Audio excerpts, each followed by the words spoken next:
What has been your experience? What are those two, three things that you have experienced as a young woman in today's world, which prompted you to move into this paradigm? uh, Being staying away from your family. When we had some allowances coming from your family, like every student has, you have a certain amount set that they should transfer you, and I feel everyone goes through it. And first 2 or 3 days, they live like a king, and afterwards, we don't even have money to from eat from a mess.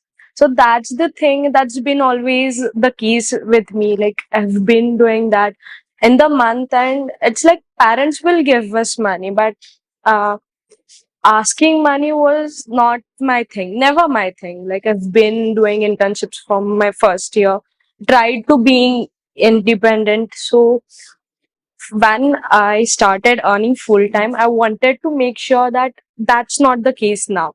I'm having money and I want to have hold on it. I don't want to waste it, or I don't want to, misuse it. I want to use it as an asset.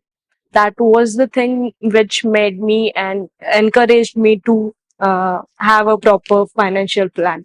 No, superb. I think, as you rightly mentioned, typically all of us, including me, have gone through this life stage where on the first to fifth, we are living like a king, and maybe from the 25th to 30, unfortunately, we are living like a beggar.